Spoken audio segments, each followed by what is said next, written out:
হযরত ইব্রাহিম আলাইহিস সালাম আগুনে নিক্ষিপ্ত হওয়ার ঘটনা কুরআন ও হাদিসে গুরুত্বপূর্ণ একটি ঘটনা হিসাবে বর্ণিত হয়েছে। এই ঘটনা মূলত তাওহীদের জন্য তার সংগ্রাম এবং আল্লাহর প্রতি অটল বিশ্বাসের প্রতীক।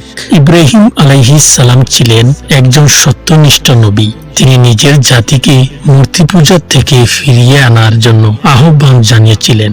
তিনি তাদের বোঝাতে চেষ্টা করেছেন যে এই পাথরের মূর্তিগুলো কিছু করতে পারে না, না উপকার না অপকার।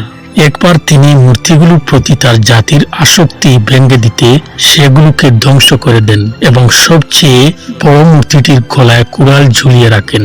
এতে রাজা নামরুদ ও তার সাথীরা ক্রুদ্ধ হয়ে ওঠে। তারা ইব্রাহিম আলাইহিস সালামকে আগুনে পুড়িয়ে মারার সিদ্ধান্ত নেয়। বিশাল এক অগ্নিকুণ্ড তৈরি করে তাকে নিক্ষেপ করা হয়। কিন্তু তখনই আল্লাহ তাআলা আগুনকে নির্দেশ দেন, হে আগুন, তুমি ইব্রাহিমের জন্য শীতল ও শান্তিময় হয়ে যাও। সূরা আল আম্বিয়া।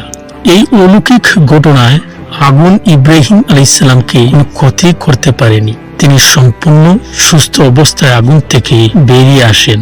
আল্লাহর প্রতি ঈমান থাকলে তিনি তার বান্দাকে রক্ষা করেন। সত্যের পথে থাকতে গেলে অনেক পরীক্ষা আসে, কিন্তু ধৈর্য ও ভরসা আল্লাহর সাহায্য ডেকে আনে। তাওহীদের দাওয়াত দিতে কখনো পিছপা হওয়া উচিত নয়।